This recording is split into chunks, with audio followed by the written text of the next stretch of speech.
ali hakato wolelil brana bademal bra kilili ke ka émission tinye nimbla la liga fama an baden lamen kela lu nye direct lamen ye woleli kela woleli watil temendi parce que nye bara kan ka kenna téléphone ne la don ni woleli kera yete la so aldi hakato wo joro la parce que appel brana déjà ka vidéo coupé donc ma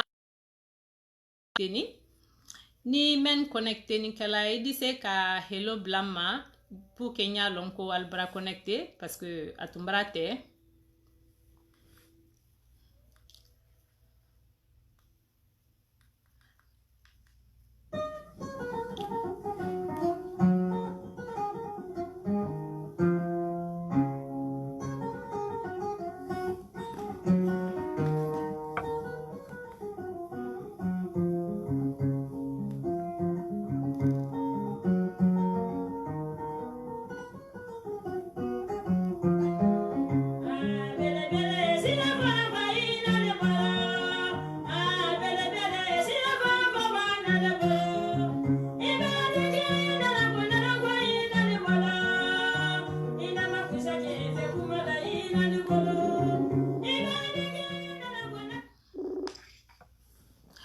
alors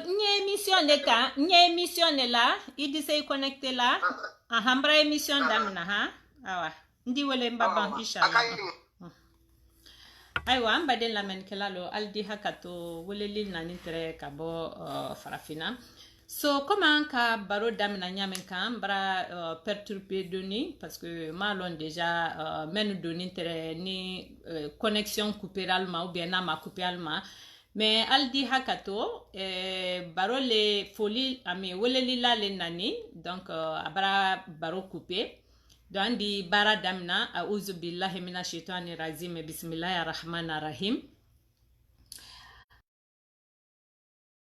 ta'ala wa barakatuh ambade la menikela lo ka foli di alma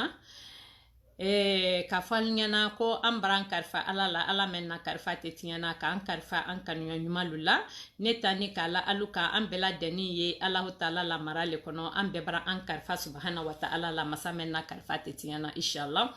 so ambade la menikela lo anye bi baro kela dunya natale kan dunya nafuloni bi baro ye wele kan ambulo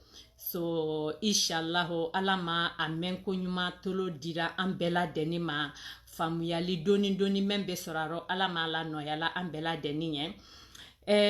nan nara émission di toujours bademal le ye woleli kala kala problème no partager ni anye adi soron ati la mobra erreur ke adi soron ati ye erreur dagbulo kame kumfan ya la amalon adamina situation kele menna donc ni anka ankarfalla ka kuma lunyafo asiama no andi solution soro bade menu ye nala la problème di andi silalu soro andi se kalma de meslamen kan donc halibi nimbila la momen aldi jafa woleli le nani ka émission te aywa ambaden la men kelalo comme ka fonya men kan ko andi do fo d'abord un moment ye Amerique kono mbara foli di alma ka barka bla alunye alla tulumalola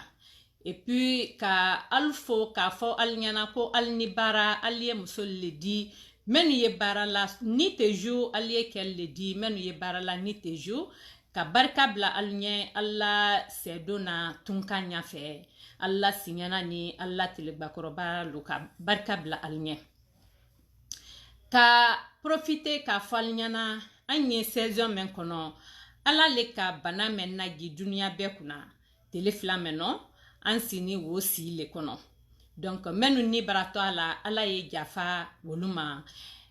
abramolo alla famille menu ye toni bambatol ko ala ye limanaya ni sabari di woluma menu fanalani ala ye noya ke wolunye ama menu soro ala ma anni wolu ala ma ambela kisira kan natanka donc ambaden la men kelalo an gere sidia ambra plenty doluma soron déjà plenty menu bra siya damna ka sababu ke mondi ambe ka ngere retrouver problème ne kono na ye jankaro mendi agini dunia bele kuna donc manikalu ko dola gbalo ye dola here ye so ko ni dɔ la ba ma fa dɔ la nate diya ni ala bara jankaro ni negi dunuya kuna an bɛɛ bara an yɛrɛ ye a condition kɔnɔ a bara kɛ dolu ta sali sababu di dunuya bila sababu di a bara kɛ dolu la gitɛ sababu di ka sababu kɛ ni alu gi sara alu yɛrɛ gi bara tɛ mais alu ye dunuya kɔnɔ mais alhamdulillahi rabbil alamina dunuya bɛɛ yi lamɔlu ka alu dédommager ka sababu kɛ baara diyalu bara tumu mɔlu bara perdi baaralu la so ka nafolo doni di bɛɛ ma donc an ye wo si le kɔnɔ bi an mɛn ye Ameriki jamana kan an ye ala fo ka barika bila ala ɲɛ ko mɛn k'a fɔ ɲa mɛn kan sisan mɔlu ye visa kan ka ɲini dolu bara san 4 san 7 san 8 lu kɛ ali ye visa kan ka ɲini ka don jamana ni kɔnɔ ala ma di alu ma parce que i ti wulila ten sɔgɔma k'a fɔ ko ile tɔ le ko karisa koko bɛ dafani le fɛ ku ila ni gɛrɛla i ma tɛ gɛrɛrɔ ku bara wayi lɔ Ameriki visa kɔkɔrɔ k'a di ma bonjour ka don jamana ni kɔnɔ o Ameriki tɛmɛndi donc ni ma ta kɔnɔ 7 rɔ duwawu baraka ma ti kɔ i ti sembla la Ameriki jamana kan donc ala bara sila la tɛ an numɛnu ma an ye barika bila rahamani masa ɲɛ ala ye an si yɔrɔ rɔ bɛn toujours ka an dayirima nɔya an ɲɛ parce que ala bara jamana mɛn nɔ suma i bololo mɛn na i balo ye sɔrɔna yɔrɔ mɛn na i baden nu gi ye tuna i bolo jamana mɛn kɔnɔ i fa bara le o di donc ala ye jamana mɛn nɔ suma an ma an wolo jamana na an ɲa welela an fa bara n'a ye farafina di ala ye an fa bara rɔ suma ka lɔni na ɲɛnɛmalu si an kunna ka an na gouvernement kɛ an sawo di ka an na jamana rɔ diya an ba bɔ tun kan na lo mɛna ka don an kana nimisa an na doni nɔ ala ma o hakilima dira an fa bara mɔlu ma an na gouvernement ma an yɛrɛ ma ala ma o nɔyara an ɲɛ donc an badenmuso ni kɛ mɛnu ye jamana nin kɔnɔ n ye dafa ɲa fila fɔla ɲɛ parce que plainte lu bara kɛ an yɛrɛ ka ɲa an kɛma ni musoman la côté la so gouvernement bara wodi di mɔlu ma depuis ko nin kɛra bɛɛ ka wodi y'i gɛrɛ kun i m'a lɔn a nani ɲamɛn kan mais mɔɔ ye situation nɔ dolu la baara bara perdi han bi dolu ma baara damila fɔlɔ mais wodi doni t'a fɛ k'a don a détail ba kɔnɔ wodi doni dira bɛɛ ma fɔlɔ mais ye dala 1,200 di mɔgɔkɔrɔbalu den nu 100 lololu mais an ye bi mɛnɔ bi ko bi mɔlu wodi bara sɔrɔ damina parce que baarabaliya application mɛnu kɛ ni business lu application mɛnu kɛ ni wodi bara di dolu bara dala 1000 sɔrɔ dolu bara 10 sɔrɔ dolu bara 5 sɔrɔ dolu bara 6 sɔrɔ alhamdulillahi rabbil alamin mais a sɔrɔnya an bɛɛ k'a lɔn ko mɛn gini duniya kunna ni nafolo bara sɔrɔ o kɔfɛ bi an m'a souhaité mais n'a bara di an ma an y'a domuya lɔn an y'a domuya lɔn parce que kɛ mɛn ni muso dolu dɛ ni compte la compte ye gérer la kɛ dolu le bolo olu bara wori bara di ji compte lu kɔnɔ dolu muso dolu ye olu le ye kɛ ni ne ay kɛ la compte kan ka gérer nu comme problème te mais nafolo bara gi compte kɔnɔ dolu bara wodi ye déjà dala 10 kɔ dala 10 dala 10 lolu dolu bara wo ye alla compte kɔnɔ mais an y'a lɔn k'a fɔ ko nafolo men bara di damina jama ma mɔlu bara wodi sɔrɔ dala 10 wodi b'ale bi ye kunu sɔgɔma kɔrɔ ka i la compte ma fɛnɛ ka dala 10 ye kun ye kunu sɔgɔma kɔrɔ k'i la compte ma fɛnɛ ka dala 5 ye kun dolu san lolu ni san 10 wodi a ye wole ɲini na o te sɔrɔ na ile bara kunu kɔrɔ karo sabani nin kɔrɔ ala la albara an sɔ albara se ko kɛ donc an yɛrɛ dama ye hina ɲɔgɔn na an y'a domuya lɔn ile ni kɛ an si ni jamana nin kɔnɔ alu bɛɛ bara baara bɛɛ bara sɛ n'alu dɛ ni kɔntɛ na wodi bara di ma ni k'a lɔ ile bara sɔrɔ dɔw ma sɔrɔ an ye hina ɲɔgɔn na parce que nafolo le ye nafolo min di nafolo ɲamama le y'a di so an ye diɲɛ ɲɔgɔn ye an ye sabari an ye an ɲɔgɔn dɛmɛ an ye hina rɔ parce que mɛnu bara nafolo di an ma alu bara hina an na mais dolu ni le bara to a la mɛnu ni bɔna rɔ olu bara sɔrɔ n'an bara sɔrɔ an y'a domuya lɔn an ni ɲɔgɔn tɛ ni bilala mɔ mɛ n'an bolo fila ye kɔ ali ye jafa signor dolu le bara weleli kɛ kaluma kasi k'a fɔ ko di bara na compte la muso bara compte bloqué ou bien kɛ bara compte bloqué an y'a lɔn k'a fɔ ko an ma wodi sɔrɔ o ɲa kan hali ni dala 100 le bara di jɔni ma kado le y'a di an y'a lɔn ala an bara perdi 10 de la mais mɛn dini an ma déjà an y'a lɔn k'a fɔ an sini tun tɛ o ye jamana dolu ye yen bi hali dala 100 ma présenté o la kuma tɛ dala 10 ni 7 ni 6 ni 8 ma han ka se 10 nɔ subhanallahi alhamdulillahi rabbil alamin donc nin sera o yɔrɔ la ndi o baro bila ye nin bilara n siɲɔ mɛn na yan bolo fila in kɔ ali ye n to na denmisɛnniya ɲɛ ali ye yafa ma ayiwa an baden lamɛnnikɛla lo komi n k'a fɔ ɲamɛn kan ko bi baro ye nafolo le kan nafolo b'a diya adamaden ɲɛ ja i bɛ kɛbali kɛ i man kan ka mɛn kɛ hali bi ala ye nafolo dumu a ɲini ala ma a nɔyara an bɛɛ lajɛlen ye ala ye hakili di an ma an na dunyɔrɔ tɛ kɔnɔ nafolo kosɔn parce que ni nafolo diyar'i ɲɛ hali jɛra woloden ja y'a ma jira la le nafolo kosɔn subahanallahi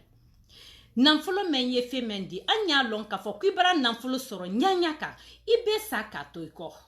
an ka busumani nu ye fɔlɔ o busumani b'a sa duniya fɛn fɛn a ka ɲini duniya dukolo mɛn kan hali sela a tɛ to a kɔ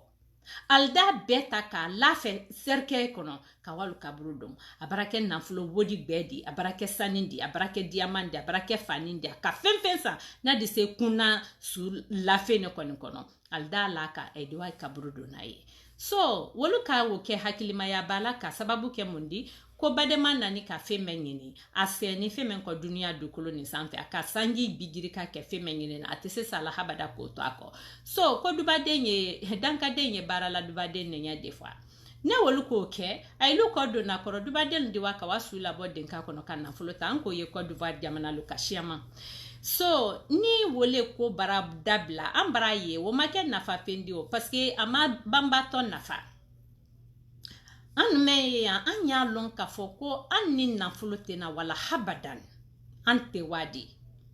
et puis i y'a lɔn fana ko duniya dukolo mɛn sanfɛ misikara garati i k'a sɔrɔ i bɛ kita la i k'a sɔrɔ ɲamin kan i bɛ ɲininka i la nafolo sɔrɔ ɲa la i bɛ ɲininka i la nafolo dépense ɲa la i bɛ ɲininka i la nafolo domu ɲa la donc subhanallah ala ye a nɔya an bɛɛ lajɛlen ye so an bademakɛ dɔ le seni an ma ala problème di so problème ni sababu kɛ ni furu le di ala ye an bɛɛ furu ɲɔɲumalu ma ala ye an hina an jɛrɛbakun na an na furu lu kɔnɔ bademakɛ ni ale ka denmuso ni a rencontré ale ye avion ne kɔnɔ Afrique kɔnɔ o yɔrɔ la lɔnbaya nara dɔn ali ni ɲɔgɔn tɛ alu nara nimero luma jɛrɛma en bref han kana kɛ furu de mais denmuso sini an na jamana minɛ ka n'a ye Amérique de so kambere nara Amérique ka dépense ni furu kɛ men kɛra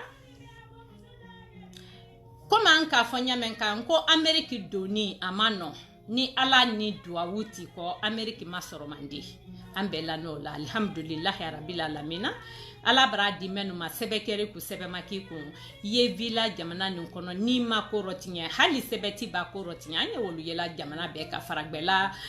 Europe Amérique i bara jamana kɔnɔ loi sɔsɔkɔrɔ sɛbɛ alima ko t'i la hali n'a ka sɔrɔ ko ara ni lɔra ile sɔrɔ ndi jamana o citizen ya la loi ye mɛn da bɛ latɔ i la n'i ye jamana fana kɔnɔ i ma se loi ma i ma loi sɔsɔ i bɔra i bara i nara i bara foyi t'i la tu dors très bien et puis légalité yi ni jamana denu tɛ an ko ye Amérique le kɔnɔ sɛbɛ t'i la mais droit y'i bolo comme droit ye a fabara mɔlu bolo ɲamɛn kan alhamdulillah rabil alamina on vit très bien de ala tano so kambere ne bara sama visa ɲini kɛ a muso ɲɛ sɛbɛ y'a bolo alhamdulillah yɔrɔ ka fisa ma ala ka kɛ denmuso donna Amérique kɔnɔ mais furu kɛ ni ba ni fa ni famille ni kabila ni bolondal le ma an bara mais kabako men ye dunyarɔ n'a fɔra k'a fɔ ko nin ɲɔn ye kɛla an baramɔ silamaden bolo subhanallahi a'udhu billahi minash shaitani razim ko a tɛ se ka kɛ parce que i ban ne ma ɲininka n t'a fɔ ko a tɛ se ka kɛ mais ja ye kɛla a di se ka kɛ business sila kan k'a fɔ wayi an y'a kɛla ka ɲɔn ma dɛmɛ ne kɛ o di se ka kɛ an bara wolu ye an ye wolu mɛnna mais ka kɛ sɔbɛ jɛrɛ kan ka sababu kɛ duniya nafolo ni nata ni sans fiche besoin ye wallahi fo fana ni mentola me ye bolo de awa an bademakɛ bara denmuso furu denmuso bara don Amérique kɔnɔ mais comme an ka furu lo nyamenka an na bi furu do asiama yekela furu nyo fla le nyon lo na ima badenu lo ima fadenu lo mais tellement que sont maslong ay day mele alla furu la mais alhamdulillah o solution ye furu bal bolo nal kera horodi aywa demso barado jamana ni kono al baral la si ke sankelen barake tout va bien tout allait bien mais bi furu yekela intérêt ni condition ne kan ni ma intérêt ni condition wo nyaye il est même ma nyaye il est le dibiro il est le kunfe note men nani furula anani furula la besoin ne ala intérêt itana bolo wole kama mais yela la kafako intérêt wo iba wo arate agimen anani ko fe men fe na e dunia na fulu ni natadi iba wo misikara garati la ida lon wolo na ko ala tote ko dauda parce que mala la naluka me ko modere la ka ala wole ko mfa dauda ala tote ko dauda ala tole ko ala jo mba ile koni nda lon wolo ka fo ko ja ko yini menute ko ja ibla ne rompression no le tema subhanallah halibi ala ye andeme ala ye hakili nyuma di amma kambere bara musola na sankelen furu kono depuis demso barado demso lakuma keni akenye ko keye abaden doni no mademe pour que aliye jamana ni maso ke kwa ma ko ile yere kaye ile dunsane amma si ke folo ka nyonlo jamana meye yandi jamana mano ye dinye anye tanta folo anye barake anye ekonomi donike gene anye molana parce que molana amano ni ka molana yan surtout iseti la momeno na dona jamana kono adike problem di so ile ninne ma nyonlonte amado si yere ke adumanya anya njo do nyono folo gene anye molana demso ko ka kame mais toujours demso la problème be yemendi abade nu yena so ni nani furuko leka ile le barado jamana kono ila furuke ila sike ibade nu ta ala kasila di ile manyamenka ala disila di ibade nu mate na sebenaluma sono ya kono jususuma kono mais fankate awa bade mamso manyaye toujours abara continuer sankelen barake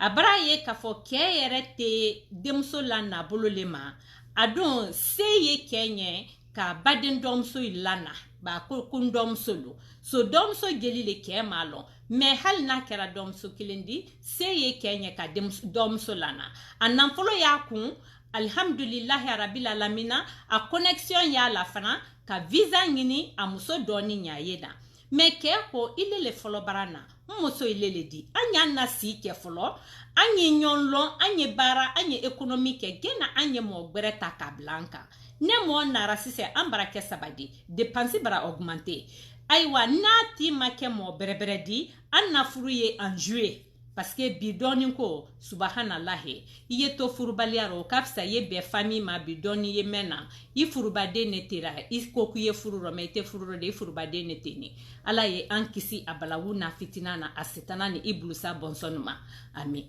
so demso ko aywa ko vraiment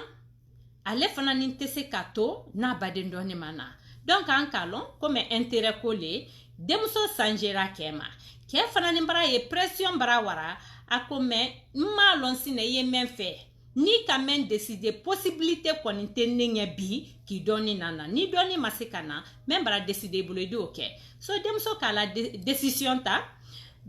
te dobredi aye distance ta ka ken ni ta ka sita suma koka parce que abara men fo comme kete na okela donc solution me ya bolo ayoke auzu billahi minash shaitani razim mari masa ala kana anni setana na bonson be demso nara plan di ola plan we killa ko master plan A demso baden doni demso ni ala famille aba ana badenu aluka alamina wole amma keni amma musulu anye internet menka beyi gere korosi internet ye ko baledi mais iye internet ka ika ku loninte iloni be ka nyonlo internet ninka ile ka karsalo karsalo ile dunya ye dodi so ite na kolo te bi internet momani kono kuite na minala jamais de la vie. Hali yitelen I halala nyini balo halala. I ni ye mendi sababu me ye ni wo nye na koro ala bo di ma ima jongbere tonyo. Anye tonyo ni debla. So demso ka ala mina janan anna yama ko demso ni ye mina abadendroni ye kanimina akema Facebook kan ka jarabi mina a furuke ma Facebook kan pour que ke di ke sekela sababu di kala do Amerike kono nyameka. So ande ya yela son isini ima kamere men ima momen lo ila téléphone di sonné idata allo Facebook Messenger le dobirikili ay di tanate karsale wa karsate ibri trompe numéro la awamba yi hakato no te iboni mbale karsala ndomba dole nyana nkole amba wa ile to ye di oroba ito bara ye deja karsale tile di karsale ndi okay awamba allo danye to contact la andi to nyon wole la musolu ye wole la bi kelu ye wole la bi so ni jena yeke itolo ni ijamulo ni dolu bara wa folo ki karamo bara ki tatinye ki don alla soma ni alla jolubulo ka soro ka tromper ki kili so disant ke mbaran tromper mais anani kama le directeur dan nankama do ala ni badwa wule be mo bod nankama bulo no te nankama ti jafoli nye so kambere mbara gere retrouver wulero ani demsoni mbara contact damna Facebook kan al dignon kili yorobe kambere nara gira dianye bara renforcer kambere nara gira kafo ne koni nye villa condition men no bi ni muso ye nyon ka me alala ante nyon nasilaka me mbara gira la nete na agbena ka bombara me na ka men décider ayoke me anye wa ka nyamen kan bona sitante keni muso ya ye femfendi asite nene demso mentebi anye bona comme mo flamme manyon lo foli tante foi tante men ne koninte na agben nte problem fana nyini ka dingere ma jamana ni kono men na ka dia wati men na kawa adiwa men ne fana nte se ka continuer condition men na parce que nka furu le kani so na tena bena nkalo ndi samala wambara molma aliye furu bakuna obake ile ninne andi marié demso koko odidianye so mene keni wonya kansisen demso ni fana ka gira akela bona ko ne ya mba joro soro wati ndiwa men ko ni nyesi meno bi anye bolo mema bi ne kalo atena marché tourner donc je ne suis plus dedans men ko ntena bola bona nye bona mba joro soro wati mena badi anye ndi bona bla ke ko problem tala ne fanante si ma ba ne tena ngira dila kunkoma ya Allah la janfa ma jasiri ni nyanale demsoni ye wola ja demsoni na baju na baden julle barabiama ka gera wolo doni no su akema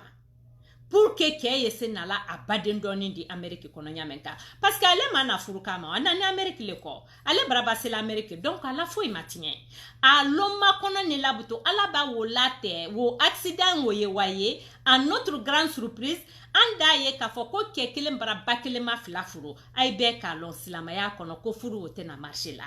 baden doni ba sembla jamana men kono lumena kawaye ale furuni ke men bolo kana ale baden koromso le sini ke woku ambe kala e fala report de la koroka fo kwate na bena mba alla doa wu baragebi parce que demso nani wole kama baden ka wole robe baju men ye kofe wo lara denu kankani ne plan tracé kabla ne subhanallah ala kana anfo douaoula ala kana anfo baraka la parce que na fora ko baraka te daro c'est le comportement ala yi tankala ko doma idi boaro ida ita lonna ka fo iboni woro nyamenka me ya lon ka fo ko baraka wole ki ba kono donc ja badema ke aya kunfe aye bona na muso ye aye demso men kan ka furu siri farafina kono a muso bakelen fakelen do ne wodi ale malonde me muso kalo muso bakalo muso badenu kalo auzu billahi minash shaitani razim so furu ni ne barake furu barasiri ko demso yewa kawa Senegal kawa visa ta ke bara sebeni fembe lawa depensi be bara ba fembe bara pre a woto tere Senegal kawa visa leta kabaka ke résidence Amérique jamana kono maintenant to barake wole la Kamberan koko ale koni ka menlon ana muso ye bona parce que muso kalon il est badene la nato fa ba do semblane ate kefe anana Amerique le ko fa ba daro nyanya ka te problème créer la kema menda agben bona ba ko katena bola bona kwa dito bona mais ate problème créer la parce que naka problème créer ni kes la na men nato ale bade men nato no masela na la okodo ala plan bratinye donc aye kelero me fa ezanti ka occasion porte la ka kenye ka ke pousser muso kurako la mais aka wo plan ke a marché la ke baraba deni ni ne furu la sine ko deni ye wa Sénégal ka wa visa ta mambili kono ani menu ani voyageur do ani ke do baranyo a rencontrer ka wa Sénégal mais ale ma deri ka se Sénégal comme ambe yo kala des fois voyager sila la ini do di baro di do ini do te et puis a de ke relaxation façon do di al nignonte demso ni kambre ne bara baro kesine kambre ko ama ko isunya folo lete nya ya ami yeloze la mi Sénégal la ko no ko ale sunya folo lete mais akakan kawa hôtel lela mais elle pense que a woto visa le ko atena mena parce que akeka fanyana ko telekelen ko le donc na bana ni ala diarama dise ki ko c'est le même jour ou bien le lendemain kambiren ko awamba ile brasansi solo effectivement fana woton na visa le ko mais ne tabara terene de nsunye sabana nete mbawa kota ate benal defendo mainika ndina o malo al defendo mainika ko donc demso ko awa wodo mbra dianye mba anye sila ke kilindi oro parce que nsila ni mbale mamo loye kambiren ko kaiwa ko don neji ala yoro meno en tout cas ambe dise wala nyonfe maintenant nous ne bra to voyager baro wole labutun ka nyom mayini ka ile i woto Amerique i woto jonko nke ike jondi baro wolle barabo koma anka na kollo nyame ka beta photo e bolo téléphone ne kono demso Kenya le odika bo ake photo la bo ka dira kambirena ko kule ka kemen lomi ko ami anka nyon lo internet le ka mais vraiment ambra do nyono abra depuis abra sankelinke anye kumala han furu ni fienu be bra siri ala mol brana kanana kul fenke et puis bon alhamdulillah so nyenke rejoindre ja kambere men photo girani kambere men na kambere ka photo ye koro kambere ka loka lomba le kedi exactement kambere la kawulion woye ke cousin direct lady donc kambere ka photo ta ka di demsoma al dona Sénégal kamberen ka cousin kili ko ne bara demso men ye fen konote silala ko demso bara photo girana ku cousin ne ko so ko ile ka muso men lon demso ko kono ka ma muso men lon ko me amma lon fana cousin koni na muso bentalte anka lo ye furu sabulo le ma membara men koni ko abara muso furu me ma muso koni lon folo kwaiwa ko donc fere beke ye demso men photo ta yala nama donc dunyo mene ka demso photo ta ola kala na cousin a dunyo kema photo mene nani dunyo kema me ye nyonka wo ka demso lo exactement photo gira koro woka ko no ko muso tede ko ikuze muso do muso lemende ko bade ndoni nemende ko no kalma nyolonde ko ma obese ka kechodi ko amba ikuze maini ka ne aye amuso lela wabuloma ubie na ya muso bade ndoni ne la wabuloma Amerique kono ko wolelike donc cousin ka deni photo ta ka cousin kili ko ko cousin ko yi muso le woto Amerique ba muso dom so le woto ko no ko ko ne muso men dom so ko subhanallah cousin ko afon ni ta lo laila ko men nani men bara men la ne ko ne men na mo gberela na ko furu don ye saka wole la ko man so abaden finana la ko don ne te men na la ko ban ni na mo gberela na idina ko lan ko ronte sila ne me ko muso le na to ko cousin yi muso photo la na maba muso photo wole la na ni kana di kambere ma ka ye demso ni kele meni net cousin ka a cousin kile ko cousin ko ham kui kalo yi muso men woto Sénégal ni kui kalo ko jonye ko no ka wa i muso do muso bakele fakile kilo ani kambere men ye Senegal ten nya a photo o bara alfla photo ta ko nya photo la way ma ya ma fene photo wole la nani kambere ma ka ye a muso do muso même mère même père wole de nindi donc kambere ko alhamdulillah rabbil alamin ko cousin ku nike parce que demso brana weekend ne la parce que dati men dini demso ma ko visa ta telekelen ko le ke baraba ko be robenna alhamdulillah rabbil alamin ambade la menikela lo ambade musulmano surtout anye to alako ambake ko menkela anya ke anni alatemalala surtout ambalo menuka ammasara amba horo menu barasa naluka ammasara ta fe bololula anya lon ko marchera anyara parce que baba denke ni blasia ta fe bolonde foi titoaro kambere nin kamen soron ka fonyana kambere ko nkam masen nkam konti ala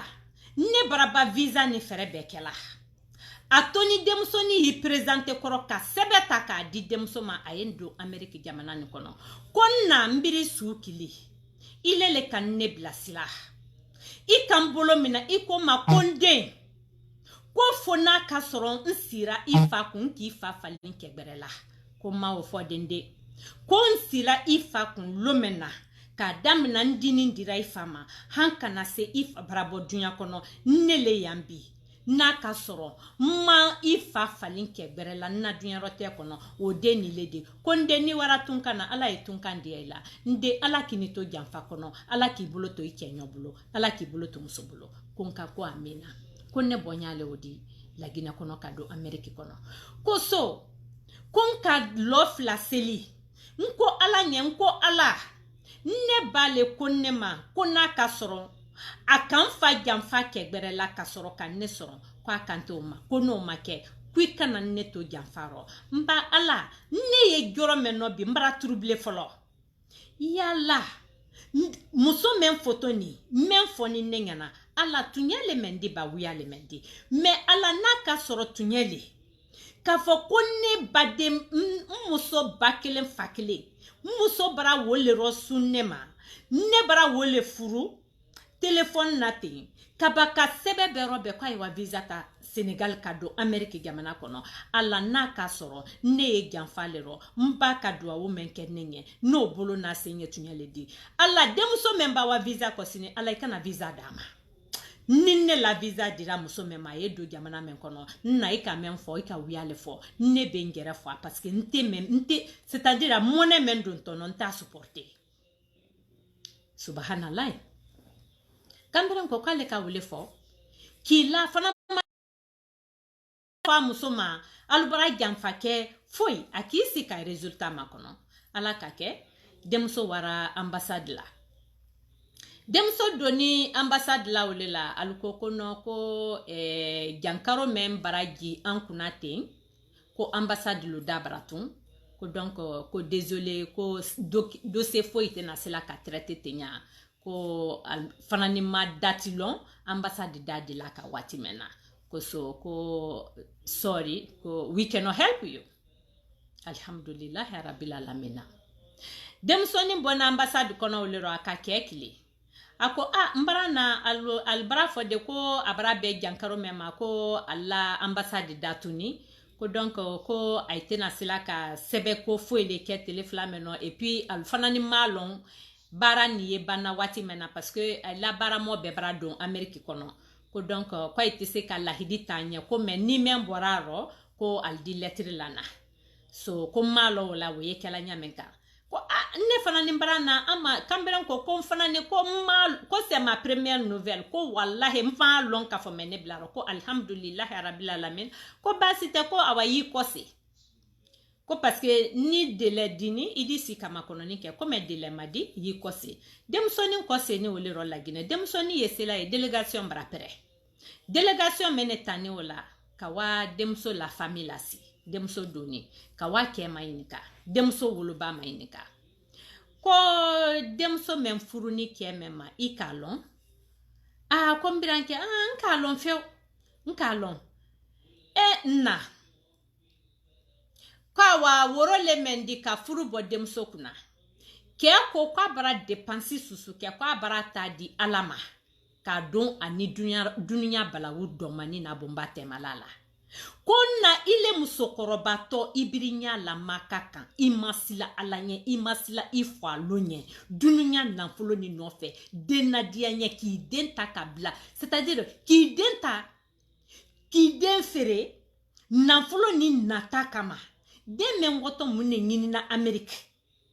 asebe arahamani masanye president di de menfuru ya ki kefembe di ki lawasa me ika ala mina ki la ide nuka wala ko ide nye do Amerique kono ka wa woli dengbara tonyo ka wodi dengbara lo dépenser ni critique ratalla ko ki ide nala ide muso folo ke ka ba ki ide muso flanan taka furu ke oma wala ko denye se ka do Amerique kono soit pensant que albranyon ye Facebook le kan de muso ma kamberen lo ama baramolon muso me ya ko amolon ama baramolon ambade lamenikala lo accident menka ambade manke soro alhamdulillah rabbil alamina anye coronavirus wati men konote situation keni menela mais natuma be ambassade datuma demso tundi dun kamberen ye woleli ni kolu kala tumana mena setunya rahmani masanye visa di takadama comme anka falanya menka jonjon biri jere Amerique jamana kan alhamdulillah rabbil alamina parce que baraka yaro ya masoro mandi sababu ju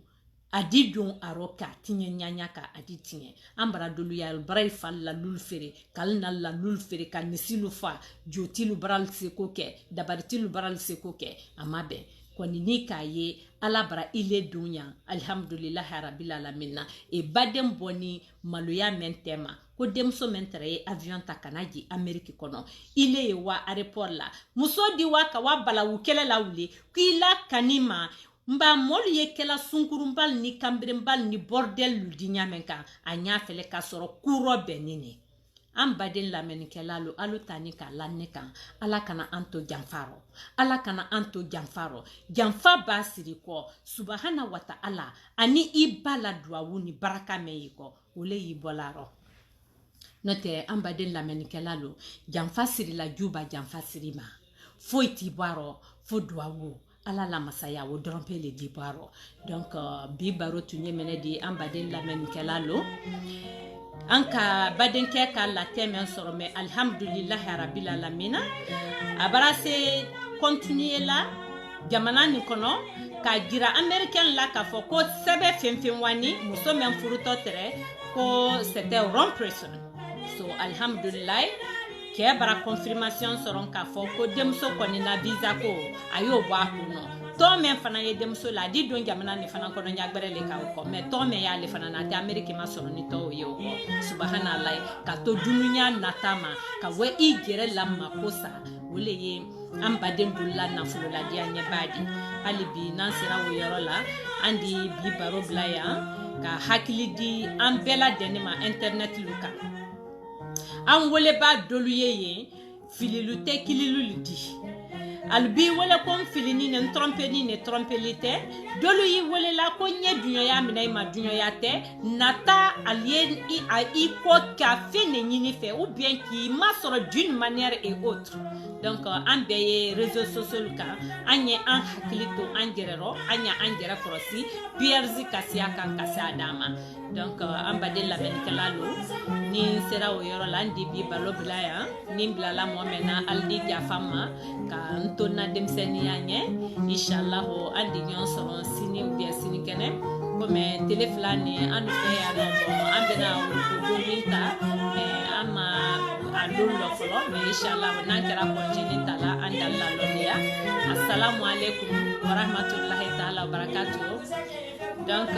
andenu anyangija ande wolom solo anye anyi andenu ka ankana andenu majira ka denke masandisiti iba fo kule karo konondo madoni ka den soro ka ba ko majira dunya na folo ni nofe ida di doma ida bo bulo babulu la ba ida bo bulo ida di doma o babulu la ba ida bo bulo ka di doma ala ye hakili ni madama nya lo ko na folo te foidi saya ye na folo ko kɔfɛ maɲinikali fana ye saya kɔfɛ an ye la o la tɔɲɔni fana hakɛ bɛ bɔ dunuya a bɛ bɔ alkiyama so an ye sila hakɛ ɲɛ